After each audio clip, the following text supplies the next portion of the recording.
Assalomu alaykum hammaga. Bugun IDC geometriya birinchi qism 6-mavzumizni boshlaymiz. Sinuslar va kosinuslar teoremasi. Demak, sinuslar va kosinuslar teoremasi demak, oldingi darsda 5-mavzuda biz o'rganganmiz. To'g'ri burchakli uchburchakda Pifagor teoremasini, to'g'ri burchakli uchburchakda gipotenuzaga tushirilgan balandlik ajratgan proyeksiyalar va ular xossalarini o'rgangan edik. Bugun yana o'sha to'g'ri burchakli uchburchak bizga kerak bo'ladi. Demak, to'g'ri burchakli uchburchak chizib olamiz.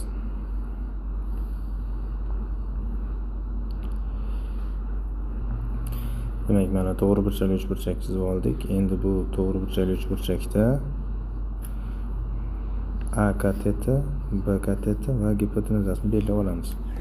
Endi keling. Mana bu burchak to'g'ri burchak. Mana 90 gradusga teng. Mana bu ikkita burchagi o'tkir burchak hisoblanadi. Chunki bu ikkalasining yig'indisi 90 chiqishi kerak. Mana buni alfa deb belgiladigan bo'lsak, biz mana bu burchakni beta deyishimiz mumkin. Demak, ta'rifini kiritib ketamiz. To'g'ri burchakli uchburchak o'tkir burchagining, keling alfa bo'yicha ketaylik. To'g'ri burchakli uchburchak o'tkir burchagining sinusi deb, ya'ni sinus alfa deb. Mana birinchi ta'rifimiz.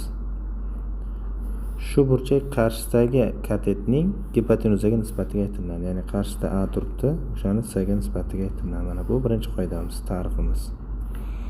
Demak, to'g'ri burchakli uchburchak o'tkir burchagining sinusi deb, shu burchak qarshisidagi katetning gipotenuzaga nisbatiga aytiladi. Ikkinchi formulamiz to'g'ri burchakli uchburchak o'tkir burchagining kosinusi deb, ya'ni kosinus alfa deb, shu burchakka yopishgan katetning gipotenuzaga nisbatiga aytiladi. Ya'ni B taqsim C. Yana qo'shimcha ma'lumot sifatida kiritib qo'yamiz. Uchinchisi tangens, o'sha to'g'ri burchakli uchburchak o'tkir burchagining tangenisi deb, qarshisidagi katetning yopishgan katetga nisbatiga aytiladi. Ya'ni A taqsim B. Qarshida turgan katet mana A, yopishgan katet bu B.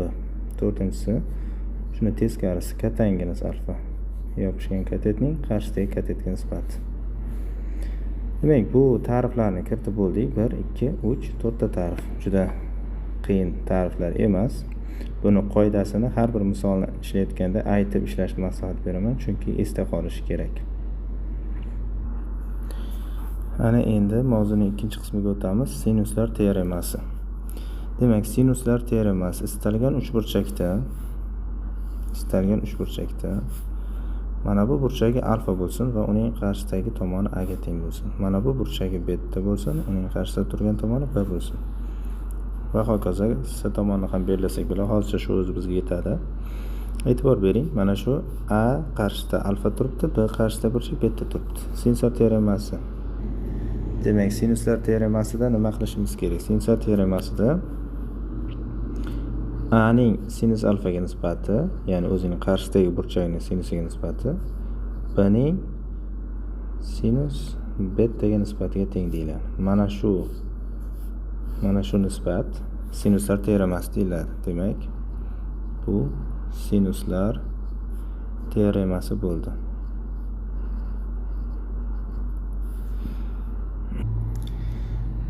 Buni isboti ham qiyin emas. Bu o'zi nimadan kelib chiqadi? Istalgan uchburchakda tomonining qarshisidagi tomon sinusiga nisbati o'sha uchburchakka tashqi chizilgan aylananing diametriga teng, ya'ni 2r ga teng bo'ladi. Xuddi shunday B taqsim sinus betamiz, u ham 2r ga teng bo'ladi. Va hokazo S'ni ham yozishimiz mumkin. 3 ta qilib yozmadim. Tushunarliroq bo'lishi ikkita nisbatni olib ketaveraman.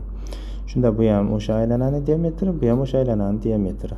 Demak, A taqsim sinus alfa, B taqsim sinus betaga teng ekan deyish mumkin. Buni isbotini ko'rsatmayman, chunki video cho'zilib ketadi. Isboti qiziqarli bo'lsa, albatta izohlarda yozib qoldiring. Biz uni video dars qilib chiqaramiz. Endi misollarda qo'llashga bitta misol keltirib ketaman. Mana masalan, mana bu 3 ga, bu 4 ga teng bo'lsa, buning qarshisida turgan burchak 30 gradus bo'lsin. Xo'p. Keling, mana bu 4 ni topamiz biz hozir. 4 emas, boshqa qiymat qo'yamiz. Mana bu burchak 45 gradus bo'lsin-da, mana bu tomon x bo'lsin. Unda biz mana shu x ni qanaqa qilib topamiz? Sinuslar teoremasi yordamida topamiz. Sinuslar teoremasining kaliti qanday bo'ladi? Masalan, Buni qanday misolda sinuslar teoremasi ekanligini aniqlashimiz mumkin. E'tibor bering, ikkita burchak, bitta tomon beriladi. Mana ko'rdingiz, ikkita burchak, bitta tomon. Ikkinchi tomonni topishingiz kerak bo'ladi. Bu sinuslar teoremasi degan. Unda 3 taqsim sinus 30 teng x taqsim sinus 45. Aytgancha shu o'rinda jadval ko'rsatib ketaman. Sinuslar va kosinuslarning qiymatlari. Demak, mana bu joyga e'tibor qaratishingizni so'rayman. Bu yerda trigonometrik jadvalni keltirib o'tdim. Demak, alfaning ikki xil o'lchov birligi bor. Radian o'lchov birligi bor va gradus o'lchov birligi bor. Endi mana bu yerda tepada radian o'lchov birligi berilgan. Pi taqsim 6 bu 30 gradus, pi taqsim 4 bu 45 gradus. Demak, bu pi 180 gradus. Shundan nisbat qilib bo'lib topib ketilaveradi. Sinuslar qiymati qarang, 30 gradusda 1 taqsim 2, 45 gradusda 2 taqsim 2 va hokazo va hokazo. Kosinuslar ham, tangenslar ham bor. Bu jadvaldan foydalangan holatda, demak, jadvaldan foydalangan holatda bu misolimizda ishlashni davom etkazamiz. 3 taqsim sinus 30 gradusda 1 taqsim 2 ga teng x taqsim kosinus sinus 45 gradusda 2 taqsim 2 ga teng. Mana bu ikkilarni qisqartirib yuboramiz va 2 ni bunga proporsiya qilib ko'paytiramiz. Shunda x imiz 3 ekanligini topishimiz mumkin. Demak, misol tushunarli bo'ldi degan umiddaman. Demak, mavzumizda keyingi muhim xulosalardan, xossalardan kosinuslar teoremasi tushunchasini kiritamiz.